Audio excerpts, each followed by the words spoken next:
भैया एक प्लेट देना। अच्छा ये मैच छोड़ दो, इंडिया हारेगा, हमने कह दिया ना।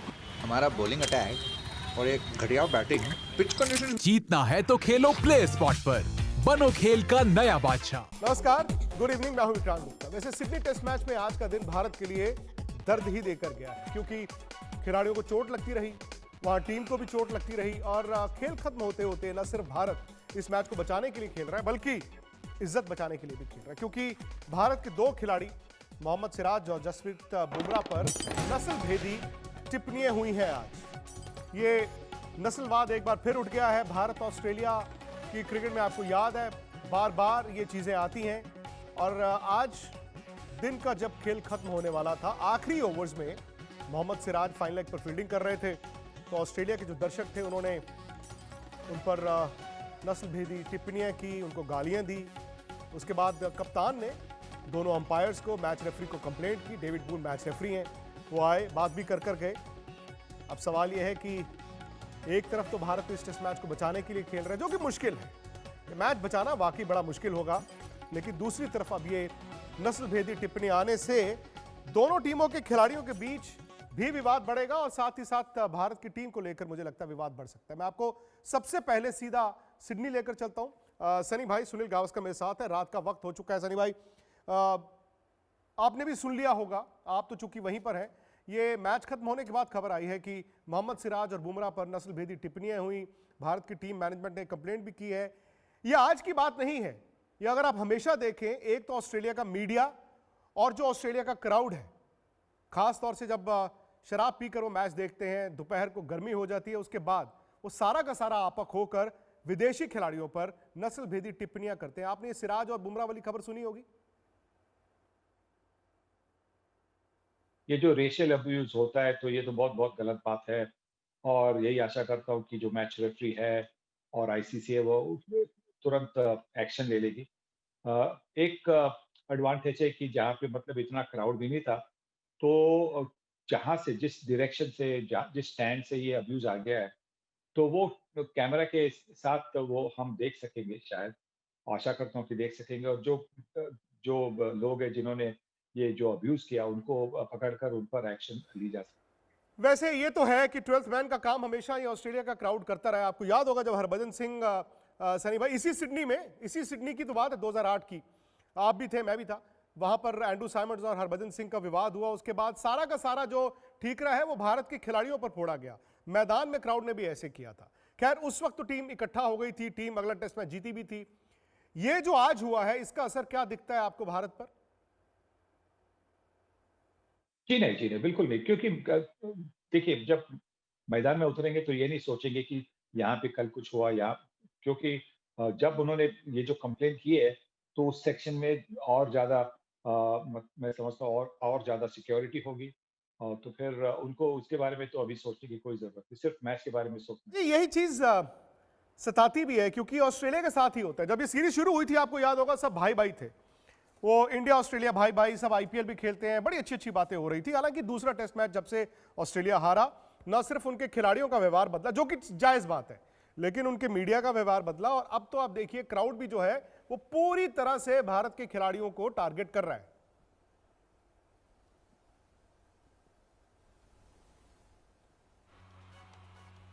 मदन जी। हाँ, देखिए, ये जो टारगेट जो कर रहा है मीडिया, ये तो उनकी पुरानी आदत है, इसमें कोई शक नहीं है। और देखिए, रेशियल अब्यूज जो है, मेरे विचार में जहाँ से आवाज आ रही थी, वहां पे एक सिक्योरिटी गार्ड बैठा होता है, तो वहां से ही उनको रोक देना चाहिए था। तो ये बड़ा जरूरी है कि इस सब चीजों को रोक दिया जाए। हाँ, ये है कि जब, क्योंकि भारत ने बहुत अच्छा मैच जीता था, इसलिए थोड़ा मीडिया भी थोड़ा सा भड़का। और क्या है कि ऑस्ट्रेलिया जो मीडिया है वो देख नहीं सकता कि भारतीय टीम इतना अच्छा प्रदर्शन कर रही है। देखिए, अच्छा खेला है भारतीय टीम ने, चाहे जो भी आप कह लें, पर ये चीजें तो आएंगी। पर मेरे विचार में आप भारतीय टीम को ये सोचना चाहिए कि हम ये मैच को बचा कैसे सकते हैं, या उसको जल्दी जल्दी आउट कैसे कर सकते हैं, तभी जब मैं समझता हूं कि भारतीय टीम की इसमें वापसी होगी। चलिए, सही बात है, मैच भी तो बचाना है, सनी भाई भी रहेंगे, मदन जी भी रहेंगे, लेकिन कभी कभी जब इस तरह की परिस्थितियां आती हैं वो टीम को जोड़ देती हैं। लेकिन हकीकत यह है कि सिडनी टेस्ट मैच बचाना अब करिश्मा ही हो गया है। देखिए कल भी आपको याद होगा हरभजन सिंह थे इसी शो में, उन्होंने कहा था अगर भारत को ये मैच जीतना है तो 50-60 रन की लीड चाहिए क्योंकि चौथा इंडिया ने खेलना है। यहां तो आज भारत का कोलैप्स ऐसा हुआ, देखिए 103 रन है दूसरी पारी में ऑस्ट्रेलिया की 2 विकेटें गिरी हैं, यानी कि 197 रन आगे हैं। अब सवाल यह है कि कल वो कितनी देर बैटिंग करते हैं, भारत को क्या टारगेट देते हैं। भारत को 4 या 4.5 सेशन बैटिंग करना होगा, जो आसान नहीं होता मैच बचाने के लिए। लेकिन आज की बैटिंग अगर आप देखें, कल जो लास्ट 1 घंटे में दिखा था वही आज भी दिखा, क्योंकि जब आप रन नहीं बनाते दिखते तो उसके बाद आप खेलते नहीं दिखते। आज भारत ने एक स्टेज पर 195 रन बना लिए थे, 4 विकेटें ही गिरी थी, लेकिन उसके बाद आखिरी 6 विकेटें भारत की 49 रनों में गिर गई और यहीं से लगा कि सिडनी भारत के हाथ से फिसल गया है। वैसे देखिए चौथा भारत ने खेलना है, इस लिहाज से भारत पर दबाव भी थोड़ा ज्यादा है, लेकिन सवाल यह है कि 2 खिलाड़ियों को चोट लगी है। रविंद्र जडेजा के तो फ्रैक्चर है, ये देखिए वो तो फ्रैक्चर हो गया है, वो ना सिर्फ इस टेस्ट मैच बल्कि सीरीज से बाहर होंगे। और अब उनको आप गेंदबाजी में भी मिस कर ही रहे थे, उनके गेंद करने वाले हाथ में ये गेंद लगा था, ये देखिए। उसके बाद अंगूठे में फ्रैक्चर है। ऋषभ पंत को भी एल्बो पर गेंद लगा, उनको भी स्कैन के बाद ये पता चला कि कम से कम फ्रैक्चर नहीं है, जरूरत पड़ी तो शायद वो बैटिंग कर सकते हैं, लेकिन उसमें भी इनको देखना होगा कि चोट कितनी ज्यादा है, दर्द कितनी ज्यादा है। कभी कभी आप इंजेक्शन लेकर बैटिंग कर लेते हैं, लेकिन सनी भाई जहां पर ये टेस्ट मैच खड़ा है और देखिए सीधा सीधा आप कैलकुलेशन करते हैं कि 2 दिन का खेल है और जिस बिना पर भारत ने आज कोलैप्स भी हुआ और स्ट्रगल करते दिखे आप, क्या ये मैच बच सकता है?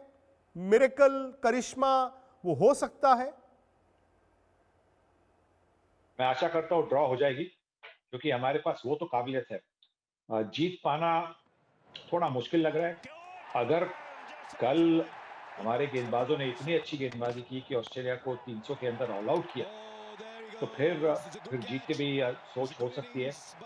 पर अब जिस तरह से मैच चल रही है तो मुझे लगता है कि मैच बचाने के लिए भारत को तैयार रहना पड़ेगा, क्योंकि शायद टी टाइम तक ऑस्ट्रेलिया और 150-200 रन करेगी और फिर भारत के सामने कुछ 350-400 का लक्ष्य सामने रखेगा। मदन जी अगर आप कैलकुलेशन करें 197 रन की लीड है और अगर मैं कहता हूं लंच के बाद 1 घंटा भी अगर ऑस्ट्रेलिया खेलता है, 3 घंटे बैटिंग करता है, 150 रन अगर जोड़ लेता है, 150 का मतलब है आप 350, शायद 350, शायद 350। वो ये भी जानते हैं कि जडेजा ने बैटिंग नहीं करनी है, वो ये भी जानते हैं शायद ऋषभ पंत भी बैटिंग ना करें, और वो ये भी जानते हैं कि भारत के बल्लेबाज रन बनाने के लिए दिख नहीं रहे। ये तकरीबन 4.5 सेशन बैटिंग करना, कहना तो आसान हो जाता है कि शायद हो जाए, पर ये मुमकिन होता है इन कंडीशंस में, क्योंकि विकेट टर्न ले रही है।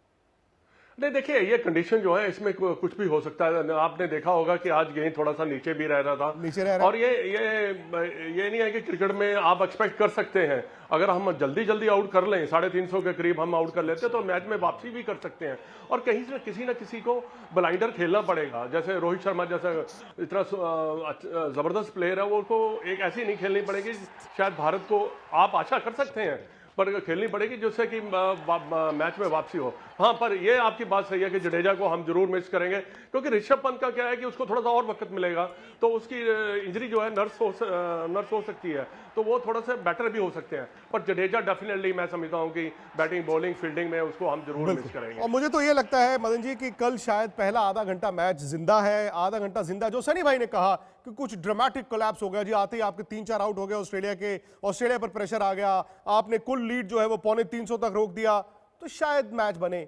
लेकिन अगर सनी भाई ये सेशन खेलते हैं तो मुझे लगता है कि मैच बचाना भी इतना आसान नहीं होगा, खास तौर से भारत की एप्लीकेशन की कमी को देखते हुए।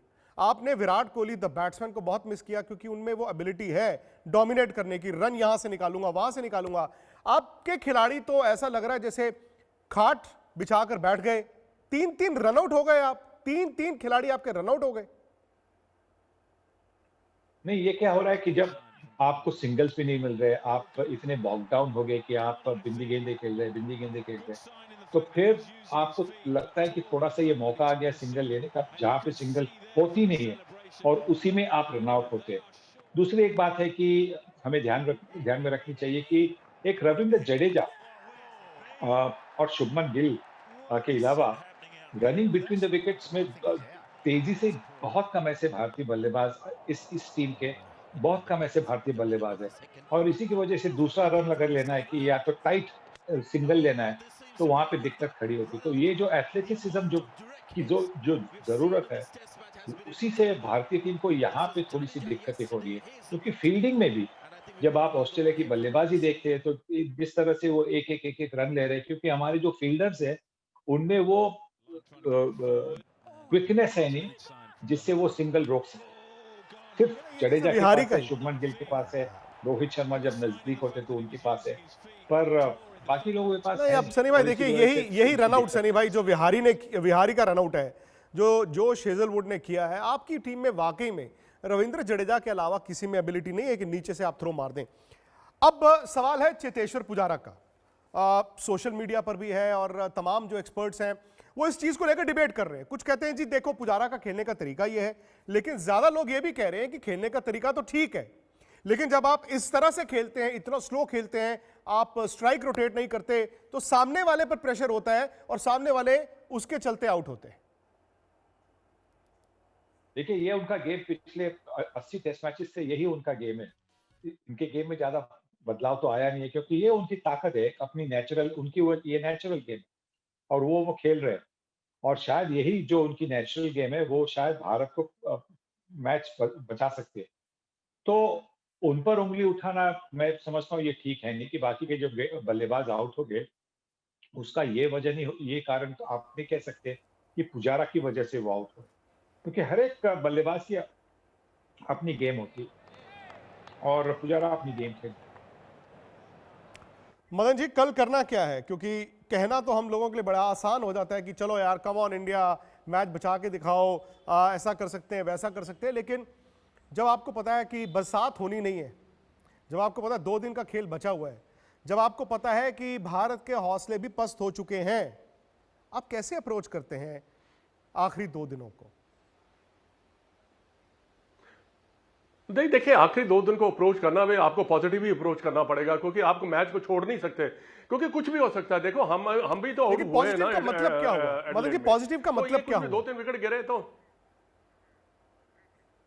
पॉजिटिव का मतलब ये नहीं है कि बाहर से सोच के कि हम 2 दिन का हम मैच कैसे बताएंगे। आपको तो सोचना ये है कि पहले सेशन में हम ज्यादा से ज्यादा विकेट कैसे निकाल सकते हैं।